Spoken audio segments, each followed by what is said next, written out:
வேற யாராச்சும் வந்து ஏதாவது சொன்னா நீங்க யாருக்காக தலைக்குழிய வேண்டாம். என்னோட இந்த முடிவுக்கு என்னோட திருமண வாழ்க்கை தான் உண்மையான காரணமே. அவங்களும் அவங்க குடும்பம் தான் காரணமே. போதும், உடல் ரீதியாவும் டார்ச்சர் அனுபவிச்சுட்டேன், மன ரீதியாவும் டார்ச்சர் அனுபவிச்சுட்டேன். எனக்கு இது வேண்டாம். இந்த லைஃப், என் கல்யாண வாழ்க்கையே மோசமா போயிருச்சு. என்ன மன்னிச்சிருங்கப்பா, என்ன மன்னிச்சிருங்கம்மா. அவங்க வந்து நான் வந்து எனக்கு பிசிக்கலாவும் அவங்க துன்புறுத்தினாங்க. எனக்கு வந்து என்னோட பிரைவேட் இதுலயும் அவங்க வந்து இன்டர்ஃபியர் பண்ணாங்க. அந்த பையன் வந்து அப்படியே நேர்மையா தான் இருந்திருக்கணும்ன்ற அவசியம் கிடையாது இல்லையா? ஒரு அனிமல் பிஹேவியரா, ஒரு சோஷியல் அனிமல் பிஹேவியரா அவர் அதை பண்ணும்போது அந்த பொண்ணு கண்டிப்பா பயந்துருப்பா. ஸோ அந்த பொண்ணு எவ்வளோ நம்பி இருந்தா தன்னை மாமியாரை வந்து இன்னொரு அம்மாவா வந்து பார்த்துதான் இந்த விஷயத்தை போய் அவங்க சொல்லியிருக்காங்க. பட் இதுல கூட இது எப்படியாவது சரி பண்ணிடுவாங்கன்ற நம்பிக்கையில தான் அவங்க ஒருத்தரையும் அப்பா கிட்ட வந்து சொல்லியிருக்காங்க. பையன் சார்ந்த மட்டும் பிரச்சனை கிடையாது, அவங்க ஃபேமிலியிலயுமே பிரச்சனை இருக்கு. சொல்ல வேண்டிய யார் வந்து எடுத்து சொல்லணுமோ அவங்களே வந்து ஆக்சுவலி அவருக்கு தான் சப்போர்ட் பண்றாங்கன்னும் போது பிரச்சனை வந்து பெட்ரூம்லயும் பிரச்சனை இருக்கு அப்படிங்கிறத எங்கள்கிட்ட சொல்லியிருந்தா நாங்க கண்டிப்பா விட்டுருக்க மாட்டோம். எந்த பேரண்ட்டும் அதை பண்ண மாட்டாங்க தான். நான் எவ்வளவு அடக்குமுறையோட அந்த குடும்பத்தை நான் என் கண்ட்ரோல்ல வச்சிருக்கேன். என்னோட பையனுக்கு நான் இப்படி பண்ணியிருக்கேன், என்னோட சமுதாயத்துக்கு நான் எப்படி காமிக்க போறேன்? எங்க அப்பாவுக்கு ஒரு கௌரவம் இருக்கு, அந்த கௌரவம் கெட்டு போயிடுச்சுன்னா நாளைக்கு என் தம்பிக்கு ஒரு வாழ்க்கை இருக்கு, அது கெட்டு போயிடுச்சுன்னா. ஸோ இந்த மாதிரியான விஷயங்கள் அவங்களுக்கு ஹாண்டிங்கா அவங்களோட தாட்ஸ்ல வந்துகிட்டே இருக்கும். 91 ஆண்டுகள் 5 தலைமுறைகள் பாரம்பரியமிக்க SPS கடலை மாவு மற்றும் கேப்பை மாவு. உங்கள் ஆரோக்கியம் எங்கள் சந்தோஷம். விகடன் நேயர்களுக்கு வணக்கம். மாமனாரும் மாமியாரும் கொடுத்த மன ரீதியான டார்ச்சரையும் கணவர் கொடுத்த பாலியல் ரீதியான டார்ச்சரையும் தாங்க முடியாம திருமணமான 77 நாட்களில் தன்னுடைய உயிரை மாய்த்து கொண்ட திருப்பூரை சேர்ந்த ரிதன்யாவினோட மரணம் வெறுமனே 2 குடும்பத்துக்கான பிரச்சனையா மட்டும் இல்லாம ஒட்டுமொத்த சமூகத்திலும் திருமணம் குறித்தும் குழந்தை வளர்ப்பு குறித்தும் பெண்ணுரிமை குறித்தும் கேள்வியையும் அச்சத்தையும் எழுப்பியிருக்கு. ஒருபுறம் இந்த சம்பவத்தை முன்வைத்து ரிதன்யாவின் கணவர் மற்றும் அவருடைய பெற்றோர் மீது பலரும் கோபத்தை வெளிப்படுத்துறாங்க. இன்னொரு பக்கம் ரிதன்யாவின் பெற்றோரும் குடும்ப கௌரவம் என்ற மாயைக்குள் சிக்காமல் ஆரம்பத்திலேயே ரிதன்யாவுக்கு பக்கபலமாக இருந்தால் இந்த தற்கொலை தவிர்த்திருக்கலாம் அப்படின்ற ஒரு ஆதங்கத்தையும் வெளிப்படுத்துறாங்க. இன்னொரு பக்கம் இந்த சமூகமும் இதற்கு ஒரு காரணம் அப்படின்ற ஒரு குற்றச்சாட்டும் தொடர்ந்து முன்வைக்கப்படுது. இப்படி எல்லா புள்ளிகளும் சேர்ற இடம் எது அப்படின்னு பார்த்தோம்னா உளவியல் ரீதியான ஒரு பிரச்சனை அப்படின்னு சொல்றாங்க. ஸோ இந்த கேஸ் மட்டும் இல்லாமல் இது மாதிரியான பல வழக்குகளுக்கு உளவியல் ரீதியான காரணங்கள் சொல்லப்படுது. இந்த வழக்கு மற்றும் இது மாதிரியான வழக்குகள்ல என்ன மாதிரியான உளவியல் ரீதியான பிரச்சனைகள் ஏற்படுது, ரிதன்யாவின் வழக்கில் என்ன மாதிரியான உளவியல் ரீதியான சிக்கல்கள் இருக்கு அப்படின்றத உளவியல் ஆலோசகர் சிந்து மேனகாவோட சந்திச்சு பல்வேறு கேள்விகளை முன்வைக்க இருக்கோம். மேடம் வணக்கம். வணக்கம். கடந்த ஒரு வாரமாவே இந்த ரிதன்யா கேஸ் தான் வந்து பரபரப்பா பேசப்படுது. குறிப்பா இது எங்கோ ஒரு நடந்த சம்பவம் அப்படின்னு இல்லாம ஒவ்வொருத்தரும் தங்கள் வீட்டுக்குள்ள நடந்த ஒரு விஷயமாவோ தங்கள் உறவினர்களுக்கு நடந்த ஒரு விஷயமாவோ ரொம்ப க்ளோஸா இந்த வழக்கை வந்து வாட்ச் பண்றாங்க. இது சார்ந்த கருத்துக்களை வெளிப்படுத்துறாங்க. நீங்க அந்த ஆடியோ பாத்தீங்களா? நான் பார்த்தேன் சார். நான் பார்த்தேன். என்ன இந்த அந்த ஆடியோல இருந்து என்ன மாதிரியான உளவியல் சிக்கல்ல அவங்க இருந்தாங்கன்னு உங்களால புரிஞ்சுக்க முடியும்? அவங்க வந்து பொதுவாகவே அவங்க என்ன பிரச்சனை அப்படின்றத நம்ம சொல்றதுக்கு முன்னாடி அந்த பொண்ணோட பதற்றம் வந்து அந்த ஆடியோலேயே அவங்களுக்கு தெரிஞ்சிருச்சு. அதை நம்ம வந்து ஹெல்ப்லெஸ்னஸ்ன்னு சொல்லுவோம், ஹோப்லெஸ்னஸ்ன்னு சொல்லுவோம். லேர்ன்ட் ஹெல்ப்லெஸ்னஸ், ஹோப்லெஸ்னஸ் ரெண்டுமே வந்து ஒரு உளவியல் சார்ந்த ஒரு பிரச்சனை தான். எதனால அப்படி வருது அப்படின்னு பார்த்தீங்கன்னா, அவங்க வந்து அழுவுறாங்க. இந்த மாதிரி வந்து அப்பா என்னால் முடியலை, என்னால் வந்து இதுக்கு மேலே எனக்கு இது வேண்டாம், நான் ஃபிசிக்கலாகவும் ரொம்ப அனுபவிச்சுட்டேன், மென்டலாகவும் ரொம்ப எனக்கு டார்ச்சர் கொடுத்துட்டாங்க, என்னால் முடியலை அப்படின்னு சொல்கிறது வந்துட்டு நம்ம இது ஒரு விரக்தி நிலை அப்படின்னு சொல்லுவோம் இல்லையா? ஒரு விளம்பு நிலையில் போய் நிற்கிறதுவான இதுதான் அது. எல்லா இடத்துலையும் நான் முயற்சி பண்ணிட்டேன், ஆனால் என்னால் முடியல. ஸோ இது அந்த ஒரே நாளில் நடக்கிறது கிடையாது. பல நாட்களாக அதை வந்து அவங்க ப்ராசஸ் பண்ணிக்கிட்டே இருக்கணும். அதுக்கப்புறம் அது ஒரு பேட்டர்னாக அவங்க யோசிச்சு தான் அந்த முடிவுக்கு அவங்க வந்திருக்கணும். நம்மளால வேற யாருக்கும், நம்மளோட சார்ந்தவங்களுக்கும் வந்து அவங்க இழப்புன்றது பெரிய இழப்பு தான். ஆனா அதை சார்ந்து வேற எந்த ஒரு லீகல் பிரச்சனையும் வந்துடக்கூடாதுன்றதுக்காக தான் அவங்க அதையும் செஞ்சுட்டு போயிருக்காங்க. அதே நேரத்துல தனக்கு பிரச்சனை கொடுத்தவங்க யாரோ அதையும் நான் தெளிவா கொடுத்துடணும் அப்படின்னு பண்ணியிருக்காங்க. ஸோ இதுல உளவியலா பார்க்கணும் அப்படின்னா கண்டிப்பா அவங்க டிப்ரெஷன்ல இருந்திருக்காங்க. ரொம்ப எடுத்துக்க முடியாம அவங்களோட இமோஷன்ஸை யாருமே வேலிடேட் பண்ணாம இருந்ததுதான் காரணமா இருக்க முடியும். இல்லை, பல நாட்கள் நடந்திருக்கலாம் அப்படின்னு சொன்னீங்க. திருமணமான 2 மாதங்கள் தான், கிட்டத்தட்ட 77 நாள் தான்.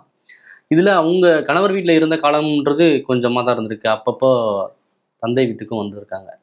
ஸோ அந்த நாட்களுக்குள்ள இவ்வளோ பிரச்சனைகள் வர்றதுக்கான வாய்ப்பு இது வந்து கல்யாணம் சார்ந்தது மட்டும் இல்லை சார். ஒரு பொண்ணு வந்து ஒரு கல்யாணத்துக்குள்ள போகிறா அப்படின்னா கண்டிப்பா அதுக்கு முன்னாடி சில கனவுகள் இருக்கும், சொசைட்டிலேருந்து சில ப்ரெஷர்ஸ் அவங்களுக்கு இருந்திருக்கும். ஸோ இந்த திருமணம் அப்படிங்கிறது வந்து அந்த நொடியில மட்டும் தீர்மானம் பண்றது கிடையாது. கல்யாணத்துக்கு முன்னாடியும் அந்த பொண்ணுக்கு வந்து நிறைய கனவுகள் இருந்திருக்கலாம். அந்த பொண்ணு வந்து சொசைட்டி வந்து நிறையா சொல்லியிருக்கலாம், சொந்தக்காரங்க இருந்திருக்கலாம், ஒரு கல்ச்சுரல் சார்ந்து வராங்க, ஸோ அந்த கல்ச்சுரல்லையும் நிறையா அவங்களுக்கு ப்ரெஷர் இருந்திருக்கலாம். இதெல்லாத்தையும் தாண்டி நமக்கே இதுதான் ஒரு ட்ரீம் வெட்டிங் அப்படிங்கிற ஒரு பிளானோட போகும்போது நிறைய எக்ஸ்பெக்டேஷன்ஸ் ஹையாக இருக்கும். அப்படி இருக்கும்போது அந்த இது வந்து ஃபர்ஸ்ட் ஆஃப் ஆல் அங்கே உடைப்படுது.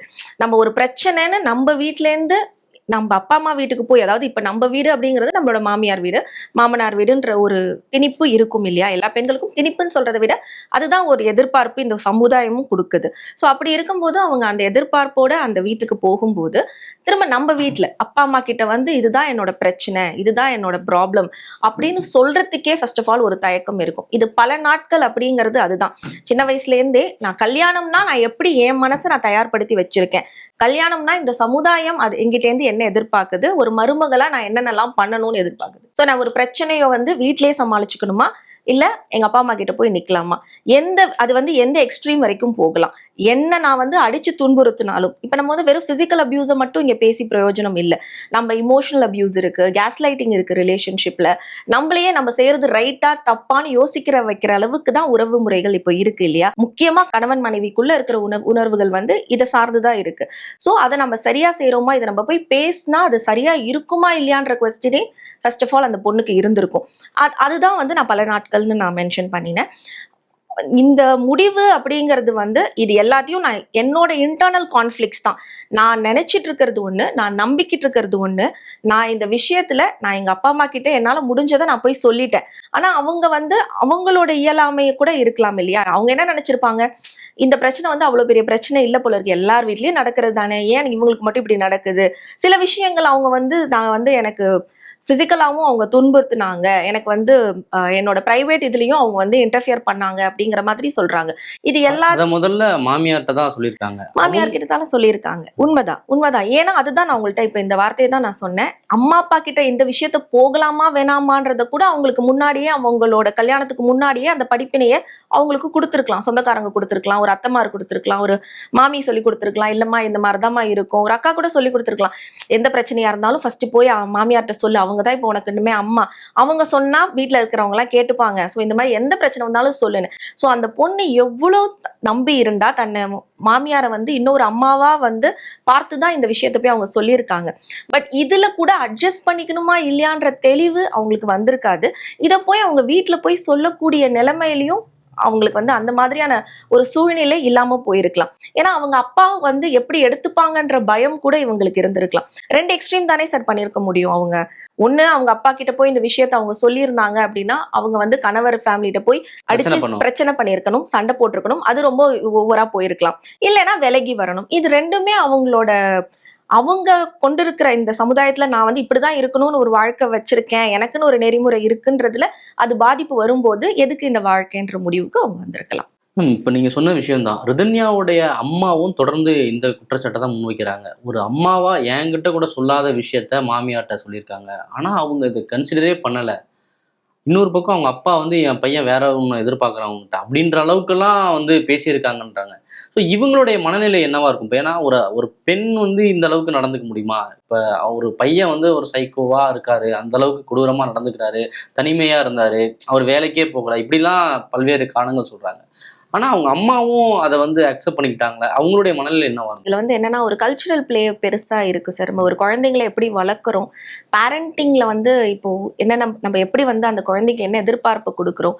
அபரிவிதமா பணம் இருக்கு, எனக்கு எதையும் செஞ்சுதான் செய்யணும்ன்ற அவசியம் இல்லைன்ற வளர்ப்பை யார் கொடுக்குறா அந்த குழந்தைகிட்ட? பெற்றோர்கள் தானே கொடுக்குறாங்க. ஸோ அந்த பெற்றோர் மேல அந்த பொண்ணு நம்பினது தப்புன்னு நம்ம சொல்ல முடியாது இல்லையா? அந்த வீட்டுல அந்த லேடி தான் இருக்கா. ஸோ இந்த விஷயத்த முதல்ல ஒரு லேடி கிட்ட போய் நான் சொல்லணும்னு நினைக்கிறது தான் அந்த பொண்ணோட ஃபர்ஸ்ட் இதுவா இருக்கும். சப்போஸ் அந்த பையனுக்கு ஒரு அக்காவோ வேற யாரோ ஒரு தங்கச்சியோ வீட்டுல இருந்திருந்தா அவ ஏதாவது எடுத்துட்டு போய் சொல்லியிருக்கிறதுக்கான வாய்ப்புகள் இருக்கு. அவ என்னால முடியல, எனக்கு ரொம்ப கஷ்டமா இருக்குன்றத சொல்லும் போது அவ ஒரு பெண்ணா இவங்களும் உணர்ந்திருப்பாங்கன்ற நம்பிக்கையோட தான் அவ செஞ்சிருப்பா அது. ஆனா இவங்க வந்துட்டு அவங்க பையனை வந்து அவங்க சின்ன வயசுலேருந்தே செல்லமா வளர்த்துருக்கணும். எந்த ஒரு இதுவும் இல்லாம ஒரு ஆணாதிக்க மனநிலையிலயோ இல்ல அந்த சமுதாயம் சார்ந்த ஏதோ ஒரு இதுலயோ வந்து வளர்த்துருக்க வாய்ப்புகள் நிறைய இருக்கு. அதனாலதான் அவங்க வந்து இதை சொல்லும்போது எந்த ஒரு அம்மா கிட்டயுமே நீங்க போய் பையனை வந்து உங்க பையன் இப்படி பண்றான், நீங்க சாதாரணமா உங்க பையன் என்ன திட்டுறாரு, உங்க பையன் என்ன அடிக்க வராரு, உங்க பையன் நான் சொல்றதை கேட்க மாட்டேங்கிறாரு சொன்னாலே அது வந்து முதல்ல வந்து எதிர்க்கதான் செய்வாங்க. அவங்க பெண்ணா இருந்தாலுமே ஓகே, இது பெரிய செக்சுவல் அசால்ட் அத வந்து உண்மையா பொய்யாங்கிறத அவங்க வந்து ஃபர்ஸ்ட் ஆஃப் ஆல் எடுத்துட்டே போயிருக்க மாட்டாங்க. அவங்கள பொறுத்த வரைக்கும் அவங்களோட மாமியாரோ இல்ல அவங்களோட பாட்டியோ என்ன சொல்லி கொடுத்திருப்பாங்க, ஆம்பளைங்க சில பேர் இப்படிதான் இருப்பாங்க, அட்ஜஸ்ட் பண்ணிட்டு போங்க அப்படின்ற மனநிலையில தான் இருப்பாங்க. சோ என் பையன் மேல நீ இப்படி ஒரு குற்றச்சாட்டு கொண்டு வர அப்படின்னாலே முதல்ல அது உண்மையா இல்லையாங்கிறத என்னால வந்து என் மனசு வந்து அதை ஃபர்ஸ்ட் உண்மையா அப்படிங்கிற கொஸ்டினுக்கே போகாது. நீ என்கிட்ட புதுசா வந்திருக்க, நீ அவன் சாதாரணமா செய்யறது கூட ரொம்ப பெருசா நினைக்கிற போல இருக்குன்ற மாதிரி தான் அவங்களோட இதுவும் இருந்திருக்கும். பட் ஆனா அவங்களுக்குள்ள பேச்சுவார்த்தை நடந்ததா, குற்றச்சாட்டு வந்து அந்த பொண்ணு மேல அவங்க வச்சாங்களா, உன் மேலதான்மா தப்பு நீ அட்ஜஸ்ட் பண்ணிட்டு போன்னு சொன்னாங்களான்னு நமக்கு தெரியாது.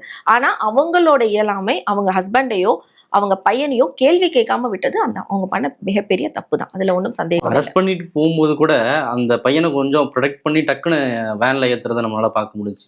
இன்னமும் அவரை ஒரு செக்யூரான மனநிலையே அவங்க பேரண்ட்ஸ் வச்சு அந்த சம்பவத்துக்கு பிறகு கூட அப்படிதான் வச்சிருக்காங்களோன்னு ஒரு இந்த சம்பவம் வந்து நீங்க வந்து நம்ம ரிதன்யாவை பத்தி பேசினாலும் இந்த உலகத்திலேயே பொறுத்த வரைக்கும் நம்ம ஒரு சமுதாய பிரச்சனையா இதை எடுத்தோம் அப்படின்னா எப்பயுமே வந்து அந்த லிவரேஜஸ் வந்து ஒரு மென்னுக்கு இருக்கிற லிவரேஜஸ் விமெனுக்கு கிடையாது தான். ஆனா நம்ம வந்து அதுக்காக நம்ம அப்படியே வந்து மென் எல்லாருமே தப்பு அப்படின்னு நம்ம ஒரு பொதுப்படையான குற்றமும் பண்ணிடக்கூடாது. ஏன்னா நம்மளோட ஸ்டாட்டிஸ்டிக்ஸே நம்ம நிறைய பார்த்தோம், இல்லை நியூஸே நம்ம நிறைய பார்த்தோம்னா கூட டவுரி இதுலயோ இல்லை இந்த மாதிரி வந்து பேரண்ட்ஸ் கூட சேர்ந்துக்கிட்டு எங்கிட்ட பணம் வாங்குறாங்கன்னு சொல்லி இப்போ மென்னோட சூசைட் ரேட்டுமே நம்ம பார்த்தோம். நார்த் இந்தியாவில் நடந்தது, நம்மளுக்கு வந்து தெரிஞ்சதெல்லாம் வந்துட்டு தான் இருந்தது. சமீபத்தில் கூட பெங்களூர்ல ஒன்று நடந்தது. ஸோ இந்த மாதிரியான விஷயங்கள் வந்து இது வந்து சைலண்டா சஃபர் ஆகுறது அப்படிங்கிறது வந்து மென்னுக்கும் உமனுக்கும் ஒன்றும் பெரிய டிஃபரன்ஸ் கிடையாது. அங்க யாரோட கை ஓங்கி இருக்கு, அவங்க எந்த சமுதாயத்தை சார்ந்து வராங்கன்றது பெரிய விஷயம். பொருளாதாரம், குடும்ப பின்னணி இதெல்லாம் ரொம்ப முக்கியம். குடும்ப பின்னணி ரொம்ப முக்கியம். எந்த ஊர்ல இருக்காங்க, அவங்க எந்த பிலீஃபோட அந்த விஷயத்த வந்து வளர்க்கப்பட்டிருக்காங்க. ஏன்னா அந்த பொண்ணும் அதே சமுதாயத்தை சார்ந்தவங்க. நான் இங்க வெறும் வந்து ஜாதி இதை மட்டும் நான் சொல்லல. நான் வந்து ஒரு வீட்டுல வந்து வளர்ந்து வரேன் அப்படின்னாலே அந்த வளர்ப்புல வந்து நான் சில விஷயங்களை வந்து எனக்கு சின்ன வயசுல இருந்தே சொல்லி கொடுத்து வளர்த்திருப்பாங்க. அந்த விஷயம் வந்து அவங்களோட சமுதாயம் சார்ந்துதான் இருக்கும். அது நம்ம தப்பு ரைட்டுன்றது இந்த மாதிரி ஒரு பிரச்சனைகள் வரும்போதுதான் அது வெளிப்படுதே தவிர இன்னும் எத்தனை பேர் அங்க சைலண்டா இந்த சஃபரிங் எடுத்துட்டு இருக்காங்கன்றது நமக்கு தெரியாது. ரெண்டாவது விஷயம் வந்து அந்த பொண்ணுக்கு நடந்தது இன்னும் ஒரு பொண்ணு இதுதான் ஓகே, இந்த ஒரு பொண்ணுக்கு நடந்துருச்சு, இதை தாண்டி நான் எதிர்த்து போறேன், நான் போய் எங்க வீட்டுல ஒரு பிரச்சனையை சொல்றேன். வெறும் டவுரி விஷயம் மட்டும் கிடையாது sir, physical abuse, emotional abuse. நான் வந்து ஒரு வீட்டில் வந்துட்டு எனக்கு வந்து சாப்பாடு போட மாட்டேங்கிறாங்க, நான் என் இஷ்டப்படி இருக்க முடியல, இல்லை என்னை ஃபோர்ஸ் பண்றாங்க போய் சம்பாரின்னு சொல்றாங்க. இந்த மாதிரி எத்தனையோ விஷயங்களை வந்து அவங்க சைலண்டா இது பண்ணலாம். பட் இந்த ஒரு விஷயத்துக்காக அவங்க வெளியில வந்து அதை கேட்கணும்னு நினைக்கும் போது கூட அவங்களால கேட்க முடியாத சூழ்நிலையில இருக்கலாம். பட் எல்லாருமே இதே எக்ஸ்ட்ரீம் முடிவு எடுப்பாங்களா அப்படின்னு கேட்டீங்கன்னா ஏதோ யாரோ ஒரு அவங்க அம்மாவோ இல்லை யாரோ ஒரு அப்பாவோ இல்லை அவங்க தம்பி கூட இருந்திருக்காங்க, யாரோ ஒருத்தவங்க ஒரு கை நீ வா பாத்துக்கலாம் அப்படின்னு அந்த ஒரு முடிவு எடுத்திருந்தாங்கன்னா நிறைய பிரச்சனைகள் வந்து தீர்ந்து போயிருக்கும் நினைக்கிறேன். எல்லாருமே பொதுவெளியில சொல்றது அதுதான். ரிதன்யா வீட்டு சைட்ல இருந்து கொஞ்சம் ஒரு சப்போர்ட் இருந்தா அவங்க இந்த அளவுக்கு போயிருக்க மாட்டாங்கன்னு சொல்றாங்க. ஆனா அவங்க என்ன சொல்றாங்கன்னா ஒரு ஸ்டேஜ்ல எங்களுக்கு தெரிய வந்துச்சு, ரிதன்யாவோட அம்மாவோட பேட்டியில சொல்லும்போது பார்த்துக்கலாம், நம்ம வேற ஒரு திருமணம் கூட பண்ணிக்கலான்னு ஒரு எதிர்ச்சியா சொல்லும்போது கூட நான் வந்து ஒருவனுக்கு ஒருத்தின்ற ஒரு கான்செப்ட்ல தான் வாழ்வேன், நான் வந்து அப்படியான பெண் கிடையாது அப்படின்னு சொல்லிட்டு அவங்க போனதா சொன்னாங்க. அவங்க டைவோர்ஸ் மனநிலைக்கு வந்துட்டாங்க. பட் ஆனா தற்கொலை முடிவுக்கு அவங்க வரல அப்படின்னு சொல்லிடுறாங்க. நான் வந்து தான் சொல்றேன் சார், நம்ம வந்து கண்டிப்பா இவங்களோட பேரண்ட்ஸை தப்பு சொல்லவே முடியாது. என்ன நடந்ததுன்றது அவங்களுக்குமே தெரியாது, ஏன்னா அவங்க வீட்டுல இருந்து பார்க்கல. ஆனா ஒருத்தரையும் பிரச்சனைன்னும் போது அந்த பொண்ணு அப்பா அம்மா கிட்ட தான் வந்திருக்காங்க, வந்து இங்க தங்கியிருக்காங்க, 1 மாசம் கூட இருந்திருக்காங்க. அந்த டைம்ல எனக்கு சாப்பாடு கொடுக்க மாட்டேங்கிறாங்க, என்னை கஷ்டப்படுத்துறாங்க, எனக்கு வந்து எப்பயுமே ஒரு ஏகல்ச்சரலைசேஷன் சொல்லுவோம் சார். ஒரு வீட்ல இருந்து இன்னொரு வீட்டுக்கோ இல்லை ஒரு புது வேலையிலேருந்து இன்னொரு வேலைக்கு போகும்போதோ ஒரு டைம் வந்து தேவைப்படும் அந்த இடத்துல போய் அந்த இடத்துல வந்து இது பண்றதுக்கு. ஆனா அங்க எங்கே நம்ம போய் அங்க உட்கார்ந்து அந்த இடத்துல வந்து நம்ம பழகிறதுக்கான இடத்துல அதுக்கான சூழ்நிலை கண்டிப்பா இருக்கணும். இந்த பொண்ணுக்கு அவங்களோட இதுல வந்து அந்த சூழ்நிலை கொடுக்கவே இல்லை. அவங்கள வந்து கிட்டத்தட்ட வந்துட்டு எதுக்குடா வந்தேன்ற மாதிரி தான் ட்ரீட் பண்ணியிருக்காங்கன்றது அவங்க கொடுக்குற ஸ்டேட்மெண்ட்ஸ். இப்போ அவங்க அப்பா அம்மாவோ தம்பியோ அவங்க கொடுக்குற ஸ்டேட்மெண்ட்ஸ் வந்துட்டு இல்லை என் பொண்ணை வந்து ரொம்ப டார்ச்சர் பண்ணியிருக்காங்க, ரொம்ப சஃபர் ஆயிருக்கா, சாப்பாடுல அவ ரொம்ப கஷ்டப்பட்டிருக்கா, எங்ககிட்ட வந்து அவளுக்கு உண்மையாவே இந்த மாதிரி பிரச்சனை வந்து பெட்ரூம்லயும் பிரச்சனை இருக்கு அப்படிங்கிறத எங்கள்கிட்ட சொல்லியிருந்தா நாங்க கண்டிப்பா விட்டுருக்க மாட்டோம். எந்த பேரண்ட்டும் அதை பண்ண மாட்டாங்க தான், அதை தான் நான் சொல்றேன். ஆனா அந்த பொண்ணு வந்து சொல்றதுக்கான தயக்கம் வந்து அந்த பொண்ணுக்கு வந்ததுக்கு காரணமே அவங்க சின்ன வயசுல இருந்து அவங்க பிலீவ் பண்ண விஷயங்கள் தான். இதை போய் நம்ம மாமியாரை விட்டுட்டு போய் எதுக்கு அம்மா கிட்ட சொல்லணும்?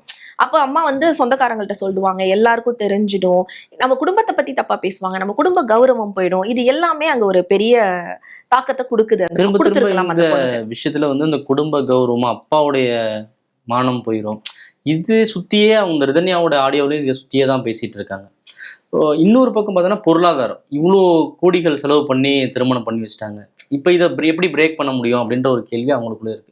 இதெல்லாம் தான் ஒரு காரணமா இருக்கும். கண்டிப்பா நான் தான் சொல்றேன், நம்மளுக்கு வந்து நம்ம இன்னைக்கும் வந்து வரதட்சணை கிடையாது, ஜாதி எல்லாம் மறந்துட்டோம் அப்படின்ற சமுதாயத்துல சொன்னா கூட எல்லா இடத்துலையுமே அது சைலண்டா இருக்கு. மேபி இந்த மாதிரி ஏதாவது ஒரு விஷயங்கள் நடக்கும்போது அது கொஞ்சம் பூதாகரமா கொஞ்ச நாளைக்கு நம்ம பேசுறோம், அது நடக்குது. ஆனா நம்ம கிட்டே வர நிறைய கவுன்சிலிங் இஷ்யூஸ்ல வந்துட்டு ஒரு ஹஸ்பண்ட் அண்ட் ஒய்ஃப் வேலைக்கு போறாங்க, இம்பேலன்ஸ்டா இருக்காங்க, அவங்களுக்கு வந்து ஒருத்தவங்க நிறைய சம்பாதிக்கிறாங்க, இன்னொருத்தவங்க சம்பாதிக்கல, இல்ல லவ் மேரேஜ் பண்ணவங்களை ஒருத்தவங்க வந்து கொஞ்சம் ஹையர் கேட்டகரியில இருக்காங்க, இன்னொருத்தவங்க லோயர் கேட்டகரியில இருக்காங்க. இந்த மாதிரியான இஷ்யூஸ் வந்து வராம இருக்காது. ஏன்னா அங்கே அந்த 2 பேரோட குடும்பம் நடத்தும் போது அந்த ஹஸ்பண்ட் அண்ட் ஒய்ஃபோட ஸ்டேட்மெண்ட்ஸ் மட்டும் அங்க இருக்க போறது கிடையாது. கண்டிப்பா யாராவது ஒரு இன்ஃப்ளூயன்ஸ் பண்ணுவாங்க, ஏதோ ஒரு குடும்பத்தார் வந்து கொளுத்தி போட்டுட்டு போவாங்க. அதை வந்து அவங்க மனசுக்குள்ள வந்து வேற ஏதாவது ஒரு பிரச்சனையில அவங்களுக்கு ஒரு அட்ராக்ஷன் குறைஞ்சிருக்கும் போது யாராவது ஒருத்தவங்க வந்து எக்ஸ்ட்ரா சொல்லும் போது அவங்களுக்குள்ள இன்னும் கொஞ்சம் டீவியேட் ஆகும். அது அவங்க வந்து அப்போ வந்து திரும்ப ஓகே நம்ம பண்ணது தப்போ, நம்ம பண்ணது வந்து அப்ப நம்மள வந்து நம்ம ஃபேமிலியை விட்டுட்டு வந்தது தப்போ, இல்ல நம்ம ஃபேமிலியோட ப்ரைடு இதனால போயிட போதோ, நம்ம இதுக்காக போய் இவ்வளவு ஸ்பெண்ட் பண்றோமே, இப்ப நம்ம சம்பாதிச்சு கஷ்டப்பட்டு கொடுக்குறோமே, இதுக்கு அவங்க முதல்ல ஒர்த்தா, அவங்க ரொம்ப டிசர்வ்டா அதுக்கு, இல்ல நம்ம தான் அதை நம்ம நினைச்சிட்டோமா, இந்த மாதிரியான செல்ஃப் டவுட்ஸ்குள்ள அவங்க போக ஆரம்பிச்சிடுவாங்க. இங்கேயுமே என்னன்னா, நான் திரும்பவும் அதே தான் சார் சொல்றேன், உங்களுக்கு பணம் ஃபர்ஸ்ட் கிரைட்டீரியா அப்படின்னு நீங்க சொல்ல முடியாது. ஆனா அந்த பணத்தை வந்து அவங்க டிமாண்ட் வச்சதுக்கு உடனேயே அவங்க ஏதோ ஒரு 500 பவுன் சொல்றாங்க, 300 பவுன் சொல்றாங்க, நம்மளுக்கு அஃபிஷியலா எதுவும் தெரியாது. பட் இருந்தாலும் அந்த பணம்ன்ற ஒரு டிரான்சாக்ஷன் வரும்போதே அந்த பொண்ணுக்கு அங்கே ஒரு ஆட்டோமேட்டிக்லி அங்கே ஒரு டிஸ்டன்ஸ் வந்துடும். அது எந்த பணம் இருக்கு கொடுக்குறோம் அப்படிங்கிறதெல்லாம் தாண்டி கிடையாது. அது 10 லட்சமா இருந்தாலும் சரி, 10 கோடியா இருந்தாலும் சரி, அங்கே அந்த பொண்ணு போகும்போது அவ ஆட்டோமேட்டிக்லி ஒரு பயத்தோட தான் போறா. ஸோ நம்ம போய் நம்மளுக்கு வந்து பணத்தை தாண்டி அவங்க ஆல்ரெடி டிமாண்ட் வேற பண்றாங்க நம்ம அப்பா அம்மாவை. ஸோ அங்கே நம்ம போகும்போது நம்ம யாருன்னு ப்ரூவ் பண்றதுக்கான அந்த கட்டாயம் அவளுக்கு ஏற்படுது. ஸோ அவள் அதுக்கு தான் அவள் ட்ரை பண்ணியிருக்கா. அந்த பொண்ணும் ஒன்றும் வந்து சாதாரணமாக இல்லை, அவங்க நிறைய விஷயங்கள் கற்றுட்டு இருந்திருக்காங்க. தன்னோட அப்பாவுக்கு கால் வலினா கூட அதுக்காக ஒரு பாடம் படிச்சிருக்காங்க. ஸோ அவங்களோடது வந்து குடும்பம் சார்ந்து மட்டுமே அவங்க வளர்க்கப்பட்டிருக்காங்க. அப்படின்னும் போது அவங்க வந்து இந்த முடிவுக்கு தள்ளப்படும் போது நம்மளால இனிமே அதை பண்ண முடியாது. இப்ப நம்ம நாளைக்கு அதிகபட்சம் என்னவா இருக்கும், இப்ப நம்ம இது சண்டை போட்டு வீட்டுக்கு வந்துடுறோம், ஓகே நம்மளுக்கு டைவர்ஸ் கொடுத்துருவாங்க. ஆனா அதுக்கப்புறம் என்ன பண்ணுவாங்க, சும்மா விட மாட்டாங்க. கண்டிப்பா ஏதோ இன்னொரு கல்யாணம்னு பேசுவாங்க, இன்னொரு செலவு பண்ணுவாங்க. அதுக்கு தயாரா இல்ல. இன்னொன்னு வீட்லயே இருந்து அவங்க அப்பாவுக்கு பாரமா இருக்கும் விரும்பல அப்படின்னு சொல்றேன். அதுதான் சொல்றேன். ஏன்னா அது வந்து அப்ப அதுதான் சொல்றேன், இப்ப சொந்தக்காரங்க வந்து திரும்ப திரும்ப வந்து பேசுவாங்க, திரும்ப திரும்ப வந்துட்டு என்னடா இப்படி ஆயிடுச்சு, என்னப்பா இப்படி ஆயிடுச்சு, நம்ம எந்த இது பண்ணோம், சோ நீங்க போய் அங்க பூஜை பண்ணுங்க, இல்ல நீங்க இதை பண்ணுங்க அதை பண்ணுங்க, ஏதோ ஒரு விஷயம் எல்லாரும் சொல்லிக்கிட்டே இருக்க போறாங்க. அந்த ஆடியோலயே அதை சொல்றாங்க, இன்னும் எத்தனை கோயிலுக்கு போனாலும், எத்தனை பஞ்சாயத்து வச்சாலும், எத்தனை பஞ்சாங்கம் பார்த்தாலும் இது தீராத பிரச்சனை அப்படின்னு அந்த ஆடியோல சொல்றாங்க. இன்னொன்னு அந்த பொண்ணை விரும்பிதானே கல்யாணம் பண்ணிருப்பாங்க. அது ஒன்றும் வெறும் அவங்க எவ்வளவுதான் பணத்தை வந்து பெரியவங்க வந்து பேசிக்கிட்டாலும் இது பண்ணாலும் அந்த பையனை அவங்க விரும்பிதானே கல்யாணம் பண்ணியிருப்பாங்க. அந்த விரும்பினது வந்து அந்த எப்பயுமே ஒரு அந்த அன்பை வந்து ஒரு துரோகமா மாத்துறது, அந்த இடத்துல நம்ம எங்க எதிர்பார்த்தோமோ அந்த இடத்துல வந்து அது இல்லாம போறது அப்படிங்கறத எடுத்துக்கிறதே ஃபர்ஸ்ட் ஆஃப் ஆல் ரொம்ப கஷ்டமான விஷயம் இல்லையா? அவங்க என்னதான் இருந்தாலும் 75 நாளோ 20 நாளோ குடும்பம் நடத்தி இருக்காங்க. அவர் டார்ச்சர் பண்ணியிருக்காரோ இல்லையோ, கைப்பிடிக்கும் போது சந்தோஷமா தான் பண்ணியிருக்காங்க. பட் அதை தாண்டி அவங்க எதிர்பார்த்த அன்பும் கிடைக்கல, நம்ம நிறைய கொடுத்தும் ஒண்ணுமே கிடைக்கல, இன்னொருத்தவங்கள்ட்ட அந்த அன்பு கிடைக்கும் எனக்கு அப்படிங்கிற நம்பிக்கையும் எனக்கு வராது. அந்த சமயத்துல கண்டிப்பா வராது. ஏன்னா அவங்க டிவோர்ஸ் பண்ணிட்டு வந்து அவங்கள பொறுத்த வரைக்கும் இது எப்படியாவது சரி பண்ணிடுவாங்கன்ற நம்பிக்கையில தான் அவங்க ஒருத்தரையும் அப்பா அம்மா கிட்ட வந்து சொல்லியிருக்காங்க. பட் இது அவர் மாப்பிள்ளை சார்ந்தது மட்டும், அந்த பையன் சார்ந்த மட்டும் பிரச்சனை கிடையாது, அவங்க ஃபேமிலியிலயுமே பிரச்சனை இருக்கு. சொல்ல வேண்டிய யார் வந்து எடுத்து சொல்லணுமோ அவங்களே வந்து ஆக்சுவலி அவருக்கு தான் சப்போர்ட் பண்றாங்கன்னும் போது the verge of hopelessness. அது கடைசி எண்டு. எனக்கு அதுக்கு மேல வந்து மாறினா கூட என் வாழ்க்கை மாற போறது கிடையாது. நான் எப்பயுமே ஒரு விக்டிமாவே இந்த உலகம் என்ன பார்க்க போகுது. அது இப்ப பார்த்தா என்ன, அப்ப பார்த்தா என்னன்ற மனநிலை தான் கடைசியில அந்த மனநிலை அதுதான் வந்தது. இந்த கவின்குமாரோட குடும்பத்தை பொறுத்தவரை என்ன புரிஞ்சுக்க முடியலன்னா, இப்போ டவுரி கேஸ், பணம் கேட்டாங்க, நகை கேட்டாங்கன்னு தொடர்ச்சியா சொல்லிட்டே இருக்காங்க. அவங்களுக்கு மாத வாடகையே 10 to 20 லட்ச ரூபா வருது. நிறைய பிசினஸ் இருக்குன்னு சொல்றாங்க. இருந்தும் அவங்க பணத்தின் மேல ஒரு குறியா இருக்கிறதுக்கும், இவங்களை டார்கெட் பண்ணி இவங்களை அடக்குமுறைக்கு உள்ளாக்குறதுக்கும் என்ன மாதிரியான ஒரு மனநிலை? இது பணத்து மேல உள்ள மோகம் இல்ல சார். அவங்க நான் எப்படி வாங்கியிருக்கேன் பாருன்னு சமுதாயத்துக்கு காட்ட வேண்டிய கட்டாயத்துல தான் அந்த. ஏன்னா இப்ப மாப்பிள்ளை, நான் ஒரு பையன் வச்சிருக்கேன், நான் தகுதியான ஒரு பையன் வச்சிருக்கேன். ஸோ இந்த இந்த இந்த மார்க்கெட்ல அவருக்கான வேல்யூ இதுதான்றதை நான் பண்ணியிருக்கேன். ஸோ நான் ஒரு பொண்ணை கல்யாணம் பண்ணிட்டு கொண்டு வரும்போது என் சொந்தக்காரங்க கண்டிப்பா இது ஒரு ட்ரேடிங் மாதிரி தானே. எப்போ அங்க ஒரு டவுரின்ற ஒரு விஷயம், எதுக்காக சார் டவுரி ஹெரஸ்மெண்ட் நம்ம சொல்லிட்டு இருக்கோம்? நம்ம எதுக்கு டவுரி வேண்டான்னு சொல்றோம்? எதனால டவுரிக்கு எகெயின்ஸ்டா இருக்கும்? 2 பேருமே ஈக்குவல், மென்னும் ஈக்குவல், விமனும் ஈக்குவல். இவங்களும் படிச்சிருக்காங்க, இவங்களும் படிச்சிருக்காங்க. நீ எதுக்குப்பா இதுக்குன்றதுக்காக தானே அந்த ஒரு நாலேஜ்க்கு அப்புறம் தானே நம்ம இதை பண்ண ஆரம்பிச்சோம். பட் இப்ப நிறைய பேர் டவுரி கேட்கறவங்க யாரா இருக்காங்க? படிச்சவங்களா தானே இருக்காங்க, வெல் செட்டில்டா தானே இருக்காங்க. ஃபாரின்னா ஒரு ரேட் சொல்றாங்க, லோக்கல்னா ஒரு ரேட் சொல்றாங்க, ஃபேமிலி பிசினஸ் இருந்தா ஒண்ணு சொல்றாங்க. இப்ப இந்த பையன்கிட்ட இருக்கிற பணமே இந்த பையன் சம்பாரிச்சது இல்லையா? அவங்க ஆன்செஸ்டர்ஸ்ல இருந்து வச்சிருக்காங்க, காலங்காலமா அதை வாங்கிட்டு வராங்க. அதுல எத்தனை டவுரி அமௌண்ட் இருக்குமோ, எத்தனை இது இருக்குமோ நமக்கு தெரியாது இல்லையா? பட் உழைச்சிருக்கவே மாட்டாங்கன்னு நான் சொல்லல. பட் இந்த மாதிரி வர அமௌண்ட்டுக்கு வேல்யூ தெரியாது. ஸோ அங்க பணத்து பிரதானம் கிடையாது. நான் எவ்வளவு அடக்குமுறையோட அந்த குடும்பத்தை நான் என் கண்ட்ரோல்ல வச்சிருக்கேன். என்னோட பையனுக்கு நான் இப்படி பண்ணியிருக்கேன்னு என்னோட சமுதாயத்துக்கு நான் எப்படி காமிக்க போறேன்? என்னோட சொந்தக்காரங்க நாளைக்கு பாரு இவர் எப்படி இருக்காருன்னு சொல்ல போறேன். ஸோ இது அந்த ஈகோவை சாட்டிஸ்ஃபை பண்ணிக்கிறது தான் ஃபர்ஸ்ட். என்னோட ஃபேமிலி ப்ரைடை நான் காமிக்கணும், அதுதான் ப்ரையாரிட்டி. அங்கே நம்ம நியாய தர்மங்கள் பார்க்க முடியாது. அது தெரிஞ்சுதான் நம்ம அதை என்கரேஜ் பண்றோம். ஏன்னா அது நம்மளுக்கு அது இல்லைன்னா ஒதுக்கி வச்சிருவாங்க உங்களை. ஸோ ஒதுக்கி வச்சுட்டு உங்களால உங்களோட பொண்ணுக்கோ பையனுக்கோ நீங்க கல்யாணம் பண்ண முடியாது. நீங்க அங்க போய் இல்ல ஓகே நான் மட்டும் அதை பண்ண மாட்டேன் அப்படின்னு சொல்லும் போது அவங்க உங்களை எல்லாத்துல இருந்துமே ஒதுக்கி வச்சிருவாங்க. ஸோ நீங்க அதுக்கு நீங்க ஃபோர்ஸ் பண்ணி தான் நீங்க எல்லா விஷயங்களையும் பண்றீங்க. பொண்ணை பெத்தவங்களா கண்டிப்பா தள்ளுறாங்க, இல்லைன்னு நம்ம சொல்ல முடியாது. இன்னொன்னு நம்ம தமிழ்நாடுன்னு மட்டும் இல்லை இல்லையா, நம்ம எல்லா ஸ்டேட்லயுமே பார்க்கும்போது டவுரி கேசஸ்ல ஒரு நாளைக்கு கிட்டத்தட்ட 16 to 17 பேர் டவுரினால இறக்குறாங்கன்னு ஸ்டாட்டிஸ்டிக்ஸ் சொல்லு. ஸோ இதுல சாதாரணமா தமிழ்நாட்டுல மட்டும் தான் நடக்குது, ஒரே ஒரு சமுதாயத்துல மட்டும் தான் நடக்குது கிடையாது. படிச்சவங்களுக்குள்ள நடக்குது. மென் விமன் ஈக்குவல் கிடையாதுன்னு நினைக்கிற எல்லா மனநிலை உள்ள எல்லாருக்குள்ளேயும் இது நடக்குதுதான். அதுல ஜாதிகளும் சேருது, மதங்களும் சேருது. அந்தந்த சூழ்நிலைக்கு ஏத்தாப்புல அந்த விஷயங்கள் இருக்கு.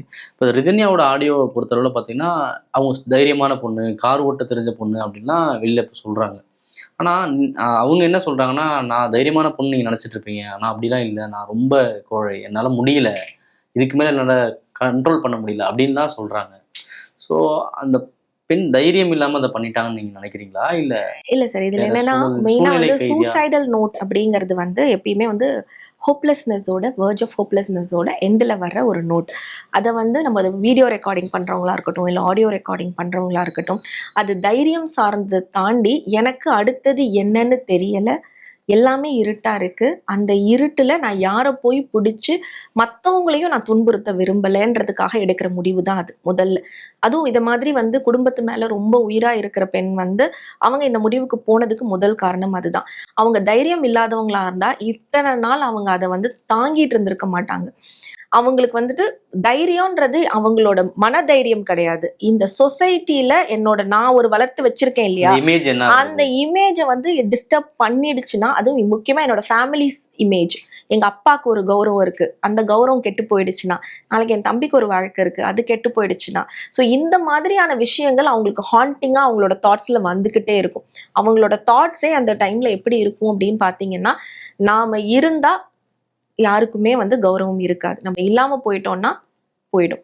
ஸோ அது அன்னைக்கு 10 நாள் அழுவாங்க, 20 நாள் அழுவாங்க, கஷ்டப்படுவாங்க. ஆனா அதை தாண்டி இதுக்கு நானும் சப்போர்ட் பண்ணலை, நானும் இதுக்கு ஃபைட் பண்ணலை அப்படின்னா இந்த மாதிரியான கொடுமை பண்றவங்க இருந்துட்டே இருப்பாங்க. இந்த மாதிரியான மனநிலையில தான் அவங்க பேசினது ஆடியோவா வந்திருக்கு. இன்னொரு முக்கியமான விஷயம், அந்த ஆடியோல என்னுடைய நகையெல்லாம் நீங்க கொடுத்த நகையெல்லாம் இங்க இருக்கு, அதை மென்ஷன் பண்ணி சொல்றாங்க, இந்த டிசைன்ல உள்ள நகை இங்க இருக்கு, அது இருக்கு, பணம் இருக்கு அப்படின்னு சொல்றாங்க. அந்த உயிர் போற தருவாயிலையும் அந்த நகையை பத்தி பேசுனது, அதெல்லாம் பாயிண்ட் அவுட் பண்ணி சொன்னதை கூட வந்து இப்போ ஒரு பேசு பொருளா இருக்கு. திரும்ப திரும்ப அவங்களோட மனநிலை அந்த இடத்துல என்னன்னு பாத்தீங்கன்னா, என் குடும்பத்தை நான் எப்படியாவது இதுல இருந்து இது பண்ணிடணும், இந்த குடும்பம் வந்து கண்டிப்பா வந்து தண்டனை அனுபவிக்கணும். அதுல அவங்க ரொம்ப ஸ்ட்ராங்காவே இருந்திருக்காங்க. இவங்க குடும்பம் வந்து எவ்வளவுதான் ஒரு இழப்பு இருந்தாலுமே எவ்வளவோ செலவு பண்ணியிருக்காங்க, இதுக்கு அவங்க டிசர்வ்டே கிடையாது. சோ எங்க அப்பா அம்மாவை நான் இதுல இருந்து காப்பாத்திட்டு அவங்களோட போகணும், உழைப்பு அதுதான் இங்க இருக்கக்கூடாது. உழைப்பு இருக்கவே கூடாது. அதை வந்து யாரோ ஒருத்தவங்க அனுபவிக்க கூடாதுன்றது கூட அதுதான் அந்த பொண்ணு தான் அப்பாவுக்கு கால் வலிக்குதுன்னு ஒரு பெடிக்யூர் கிளாஸ் போய் பெடிக்யூர் பண்றது எப்படி, மசாஜ் பண்றது எப்படின்னு கத்துக்கிட்டு அவங்க அப்பாவுக்கு பண்ணுது அப்படின்னா அது எந்த அளவுக்கு தன் குடும்பத்து மேல ஒரு அன்பு வச்ச பொண்ணா இருக்க முடியும். நிறைய பேர் சொல்லியிருக்காங்க, இந்த பொண்ணு அன்பா இருக்கிறவ, ரொம்ப ரொம்ப அன்புனா உயிரையே கொடுப்பா அப்படிங்கிற மாதிரி நிறைய பேர் பேசியிருக்காங்க. பட் இதுவே அவங்க ஒரு சான்று இல்லையா? அவங்க வந்து அப்படி பண்றவங்க இந்த நகையை வந்து பட்டியலிடுறது மட்டும் ஆச்சரியம் கிடையாது. நான் வந்து என்னால இதுக்கு மேல ஒரு வாழ்க்கை வாழறதுல அர்த்தம் கிடையாது, எனக்கு எதுவும் அங்க இருக்க வேண்டாம், அவங்களுக்கு கொடுக்க கூடாது. அது நம்ம வேற யாருக்கு பண்ணாலுமே உண்டு. பட் ஆனா அவங்களுக்கு அந்த குடும்பத்துக்கு அது வந்து அருகதையே இல்லாதவங்க அப்படிங்கிறது தான். கவின்குமார் மட்டும் இல்ல, அவங்க அப்பா அம்மா எல்லாருமே வந்து கல்பிரிட்டு ரொம்ப நாடகம் ஆடுறாங்க அப்படின்ற தொழில் எல்லாம் பேசுறாங்க. இவங்களுக்கும் ஏன் அந்த மாதிரியான ஒரு மனநிலை வருது? யாருக்கு? இப்ப இவங்க பெற்றோர்களுக்கு அது வந்து என்னன்னா சார், இப்ப வந்து எல்லாமே வந்து டைரக்டா அவங்களுக்குள்ள என்ன கான்வர்சேஷன் நடந்ததுன்னு நமக்கு தெரியல. இவங்க கோவம் எதுவா இருக்கும் அப்படின்னா, எங்க கிட்டயே சொல்லாம உங்ககிட்ட வந்துட்டு ஒரு பிரச்சனைன்னு சொல்லும் போது அவங்களோட மாமியார் வந்து கொஞ்சம் அதுக்கான ஸ்டெப் எடுத்திருந்தா இது இவ்வளவு பெரிய பெரிய விஷயம் ஆயிருக்காது அப்படிங்கிறது தான் உண்மை. ஆனா அவங்க அப்படி இல்லாம இருந்ததுக்கு காரணம் அவங்களுக்கு இருக்கிற பிள்ளை மேல இருக்கிற கண்மூடித்தனமான அன்பு தானே தவிர, அவர் அப்படி இல்லைன்னா அவரை இவ்வளவு வேலைக்கு அனுப்பியிருப்பாங்க இல்லையா? இருக்கிற சொத்தை நீ அனுபவிச்சுட்டு நிம்மதியா இருன்னு சொல்லியிருக்க போறது கிடையாது. இன்னொன்னு, பேக்ரவுண்ட் செக் பண்ணாம யாரும் கல்யாணம் பண்ண போறது கிடையாது. அந்த பையன் வந்து அப்படியே நேர்மையா தான் இருந்திருக்கணும்ன்ற அவசியம் கிடையாது இல்லையா? எல்லாருமே வந்து வெளியில இருக்கிற மாதிரி தான் வீட்டுக்குள்ளேயும் இருக்கணும்ன்ற அவசியம் கிடையாது. சோ இதை பிளான் பண்ணி தான் அவங்க பண்ணியிருக்காங்க. என்ன நினைச்சிருப்பாங்கன்னா, இவங்க நம்ம கண்ட்ரோல்ல இருக்காங்க அப்படிங்கிற ஒரு இது பண்ணிருப்பாங்க. அவங்களுமே நிச்சயமா நினைச்சிருக்க மாட்டாங்க இந்த பொண்ணு சூசைட் வரைக்கும் போயிருப்பாங்கன்றது கண்டிப்பா அவங்க நினைச்சிருக்க வாய்ப்பு கிடையாது. கவின்குமாருடைய இந்த உளவியல் சிக்கலுக்கு என்ன காரணம் இருக்கு? தனிமையா வீட்டிலே இருந்தது, வேலைக்கு போகாது, பல்வேறு காரணங்கள் சொல்றாங்க. ஏன் இவ்வளவு ஒரு மூர்க்கத்தனமா ஒரு 100% அதுல நம்ம வந்து பேரண்டிங் தான் சார் சொல்லணும். வீட்டுல இருக்கிறவங்க, நான் அதுதான் சொல்றேன், நீங்க காலம் காலமா பணம் வச்சிருக்கீங்க, அந்த பணத்தை வந்து இது கவின்குமார் மட்டும்தான் இந்த உலகத்துல அந்த மாதிரி இருக்காரா என்ன? பணம் வைத்திருக்கிற முக்காவாசி எவ்வளவோ பணம் வச்சிருக்கிற பிசினஸ் மேனோட அடுத்த ஜெனரேஷன் பிசினஸ் பண்ண வந்துடுறாங்க, வேலைக்கு வந்துடுறாங்க. பட் இது வந்து இதுல கல்ச்சுரல் ஃபேக்டர்ஸும் இருக்கு. என் பையன் இப்படிதான், அவனுக்கு என்ன, அவன் ராஜா, அவன் சம்பாதிக்கவே வேண்டாம், அவன் 10 தலைமுறைக்கு வாழ்ந்து பணம் வச்சிருக்கோம், நான் அவன் பாட்டுக்கு சாப்பிட்டோம், அவனுக்கு பிடிச்சதை அவன் செய்யட்டும் அப்படிங்கிறத நீங்க எங்க புகுத்துறீங்க? அது ஒரு ப்ரைடுக்காக ஒரு பிசினஸ் ஒரு ஐடி கார்டு கொடுத்துடுறீங்க, ஒரு விசிட்டிங் கார்டு அடிச்சு வச்சிடுறீங்க, இதுல வந்து அவன் பார்ட்னரா இருக்கான் அப்படின்னு நீங்க சொல்லிடுறீங்க. இவ்வளவுதானே தவிர அங்க உழைப்பு சார்ந்து நீ பண்ணிதான் ஆகணும்ன்ற கட்டாயத்தை நீங்க சின்ன வயசுல இருந்தே நீங்க கொடுக்கல. சோ இது அதீத செல்லத்தினாலையும் அதீத அன்புனாலையும் வந்த விளைவு தான். அதனாலதானே அந்த மாமியார் கிட்ட போய் அவ சொல்லும் போது கூட என் பையன் தப்பா இருக்க வாய்ப்பு இல்லைன்னு அவங்க நினைக்கிறாங்க. சோ இது அங்கே வந்து ஒரே பிள்ளை அந்த ஒரு அன்போட வெளிப்பாடுதான். இவங்க பக்கம் இந்த ஆதிக்க உணர்வு, அவங்க பக்கம் குடும்ப கௌரவம்ன்ற ஒரு விஷயம், இந்த ரெண்டுக்கு இடையில ரிதன்யா மாட்டிக்கிட்டாங்க அப்படின்னு நாங்க நினைக்கிறோம். உண்மைதான், அதுதான் உண்மை. ரிதன்யா வந்து அவங்களுக்கு வெளில வரதுக்கான வாய்ப்பு என்னவா இருக்கும்? வெளில வரத்துக்கான வாய்ப்புகள்ன்றது சார், அவங்க உண்மையாவே அவங்க நினைச்சிருந்தா இந்த ஃபேமிலியில வந்துட்டு அவங்க பாட்டுக்கும் வந்துட்டு டிவோர்ஸ் வாங்கிட்டு இருந்திருக்க முடியும். ஆனா அவங்க அப்பா அம்மா மட்டுமே அந்த ஃபேமிலி கிடையாது. இங்க அங்கதான் பெண்ணோட பிரச்சனை வருது.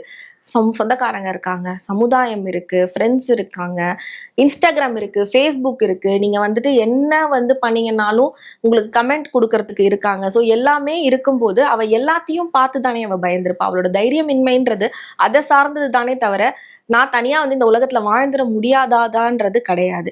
இவ்வளோத்தையும் நான் ஃபேஸ் பண்ணுமா? நான் டயர்ட் ஆயிட்டேன், எனக்கு ஹோப்பே இல்லை, அதான் சொல்றாங்க. நான் ரொம்ப டயர்ட் ஆயிட்டேன், என்னால இதுக்கு மேல எதுவும் பண்ண முடியாது.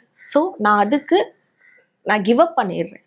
அதுதான் அவங்க பண்ணியிருக்காங்க. இது மாதிரி மட்டும் இல்ல, இது மாதிரி வெளியில நடக்கிற இந்த மாதிரியான பிரச்சனைகளுக்கு என்ன தீர்வா நம்ம சொல்ல முடியும்? ஏன்னா ஒவ்வொரு குடும்பத்திலையும் ஒவ்வொரு பிரச்சனைகள் இருக்கும், ஒவ்வொரு சூழல் இருக்கும். இப்போ பொதுவான தீர்வு சொல்ல முடியாது இல்லையா? வெறுமனே வரதட்சணை பிரச்சனையா இருக்கட்டும், வெறுமனே வந்து செக்ஸுவல் அபியூஸ், இது மாதிரி இல்லாம ஒவ்வொரு சம்பவங்களையும் ஒவ்வொரு விதமான சூழலா இருக்கும். அதை எப்படி எதிர்கொள்றது மன ரீதியா? இது வந்து எல்லாத்துக்கும் நீங்க சொன்ன மாதிரி ஒரே ஆன்சர் கிடையாது. பட் ஆனா ஃபர்ஸ்ட் பாயிண்ட் என்ன அப்படின்னு பாத்தீங்கன்னா, எல்லாத்துக்குமே பேரண்டிங்ல தான் ஸ்டார்ட் ஆகுது. ஒரு பெற்றோர் வந்து ஒரு குழந்தைய எங்கே எந்த சூழ்நிலையில எப்படி வளர்க்குறாங்கன்றது தான் எல்லாத்துக்குமே காரணியா இருக்கு. முதல் 7 வருடம் ஒரு குழந்தை எப்படி வளர்கிறதோ அது மாதிரி தான் அவங்க வாழ்க்கை ஃபுல்லா இருக்க போறாங்க. அவங்களோட பிலீஃப், அவங்க எப்படி வந்து நடந்துக்க போறாங்க, அவங்களோட பிஹேவியர் எப்படி இருக்க போகுது, அவங்க ஒருத்தவங்களை எப்படி வந்து ரிலேஷன்ஷிப் எப்படி ஃபார்ம் பண்ணிக்க போறாங்க, இல்ல ஒரு வேலையை எப்படி அவங்க ஹேண்டில் பண்ண போறாங்க, இது எல்லாமே அந்த இடத்துல அந்த டைம்ல அவங்க எவ்வளவு தைரியத்தை நம்ம கொடுத்துருக்கோமோ, இல்ல இந்த எவ்வளவு பாதுகாப்பு உணர்வை நம்ம கொடுத்துருக்கோமோ, சர்க்கிள் ஆஃப் செக்யூரிட்டின்னு சொல்லுவோம். அந்த 7 வயசுக்குள்ள இந்த உலகம் வந்து எனக்கானது, இந்த உலகத்துக்குள்ள எனக்கு பாதுகாப்பு இருக்கு, அந்த குழந்தைய நம்ம எவ்வளோ சேஃபான ஸ்பேஸ்ல வளர்க்குறோமோ அதுதான் வந்து அந்த குழந்தைய வந்து பெருசாகுது. ஸோ இதுல வந்துட்டு பொதுவா விஷயம் அப்படின்ற போது நம்ம சொல்லலாம், உங்களுக்கு ஏதாவது ஒரு பிரச்சனை இருந்ததுன்னா நீங்க வந்துட்டு உங்களோட ஃப்ரெண்டுக்கு ஃபோன் பண்ணுங்க, இல்ல வந்து சைக்காலஜிஸ்ட்டை பாருங்க, இல்ல நீங்க வந்து டாக்டர் பாருங்க, இம்மீடியட்டா வந்து போய் அப்பா அம்மா கிட்ட கேளுங்க.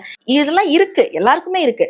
பட் இவங்க என்ன ஜட்ஜ் பண்ணிடுவாங்களோ, இவங்க நான் சொல்லும் போது அவங்க ஹர்ட் ஆயிடுவாங்களோ. இப்போ நான் எங்க அம்மா கிட்ட போய் ஒரு பிரச்சனைன்னு சொல்றேன், ஒன்னு எங்க அம்மா என்ன ஜட்ஜ் பண்ணிடுவாங்க, இல்லைன்னா எங்க அம்மா வந்து என்ன வந்து நான் ஐயோ நான் இப்படி இருக்கேனேன்னு அவங்க கஷ்டப்படுவாங்க. இது ரெண்டுமே நான் கொடுக்காததுனால தான் நான் வந்து வேற ஒருத்தவங்கள்ட்ட போகணும்னு நினைக்கிறேன். பட் இந்த உலகம் ஃபுல்லா எனக்கு நிறைய பேர் என்னை சுத்தி இருக்காங்க.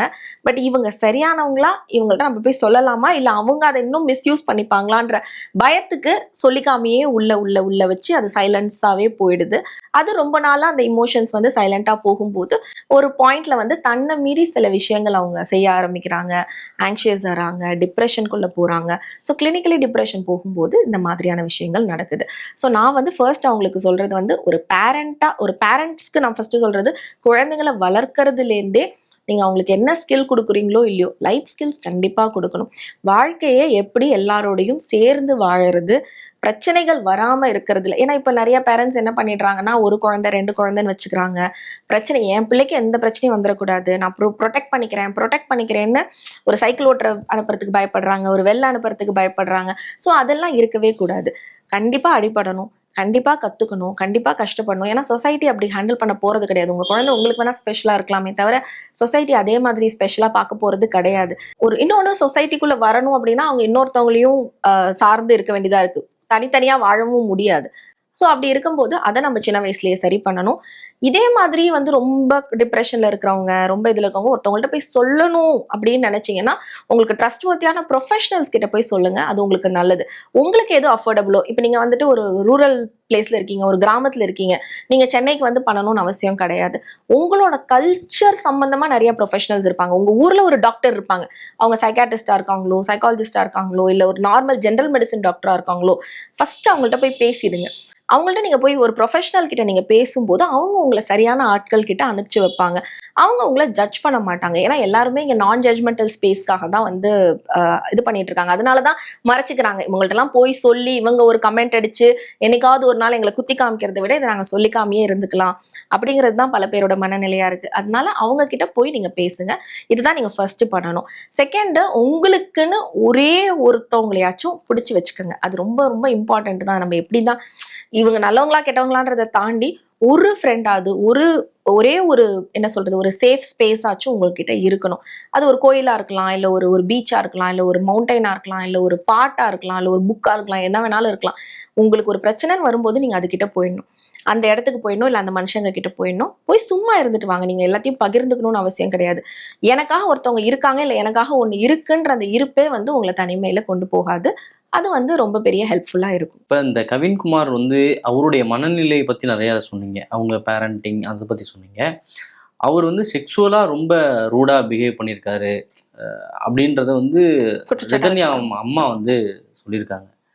அந்த அளவுக்கு ஒரு மனநிலை, கொடூரமான ஒரு மனநிலை தனிமைப்பட்டதுனால மட்டுமா நடந்திருக்கா, இல்லை அவருக்கு வேற என்ன சிக்கல் இருக்கு? கண்டிப்பா அவருக்கும் ஏதோ ஒரு உளவியல் சார்ந்த இஷ்யூ இருந்திருக்கலாம் சார். நம்மளுக்கு அது இன்னும் தெரியல. அதை பத்தி அவங்க இன்வெஸ்டிகேஷன் பண்ணிட்டு இருக்காங்க. இப்போ அந்த இதுல வரும்போது கண்டிப்பா இன்வெஸ்டிகேஷன் வரும்போது அவங்களுக்கு சைக்காலஜிஸ்ட் டெஸ்ட் வைப்பாங்க. கண்டிப்பா அதை கண்டுபிடிக்கிறதுக்கான வாய்ப்புகள் இருக்கு.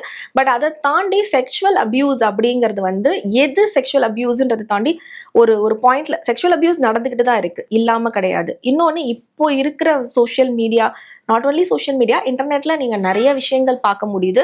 ஸோ குழந்தைங்கள்லேருந்தே நம்ம அதை வந்து அவாய்ட் பண்ணுறதுக்கு நிறைய என்னென்ன பண்ண முடியுமோ அந்த அவேர்னஸ் நம்ம கொடுத்துட்டு தான் இருக்கோம். பட் ஆனால் அதோட அந்த வாய்டு இருக்கு இல்லையா, அந்த டிஸ்டர்பன்ஸ், எனக்கு வேற பர்பஸ் தெரியாது, நான் இது ரொம்ப நாளாக என்னோட டிசையரில் இருக்குது அப்படிங்கிறத ஒரு அனிமல் பிஹேவியராக, ஒரு சோஷியல் அனிமல் பிஹேவியராக அவர் அதை பண்ணும்போது அந்த பொண்ணு கண்டிப்பாக பயந்துருப்பா. ஏன்னா அவளை பொறுத்த வரைக்கும் அவள் ஒரு கூட்டுக்குள்ளே வளர்ந்த பொண்ணு, அவள் வந்து அதை தாங்கியிருக்க மாட்டா. அதோட கஷ்டத்தை தான் அவள் வந்து அந்த வார்த்தைகளாக சொல்லியிருக்கா. பட் அந்த பையனுக்கு கண்டிப்பாக ட்ரீட்மெண்ட் தேவை. அவருக்கு ஏதோ ஒரு பிரச்சனை இருந்ததுனால தான் அவர் இதை பண்ணியிருக்காரு. எல்லாருக்குமே செக்சுவல் டிசையர்ஸ் உண்டு சார், இம்பல்சஸ் உண்டு. பட் அவங்க எவ்வளோ வைலண்ட்டாக போகிறாங்க இல்லை அப்படிங்கிறது வந்து அந்த கண்ட்ரோல் இல்லை அப்படின்னாலே அவங்க கண்டிப்பாக ஏதோ உளவியல் சம்பந்தமான இஷ்யூல வந்து இருக்காங்கன்றது அர்த்தம். கண்டிப்பா அவருக்கு ட்ரீட்மெண்ட் தேவைதான். ஓகே மேம், ரிதன்யா தற்கொலை சம்பவம் மட்டும் இல்லாம திருமணம் சார்ந்த வாழ்க்கை, இப்படி பல்வேறு விஷயங்கள்ல உங்களுடைய கருத்துக்களை பகிர்ந்தீங்க. நன்றி மேம். நன்றி. 91 ஆண்டுகள் 5 தலைமுறைகளின் பாரம்பரியத்துடன் வாடிக்கையாளர்களின் நன்மதிப்பை பெற்ற SVS கடலை மாவு மற்றும் கேப்பை மாவு.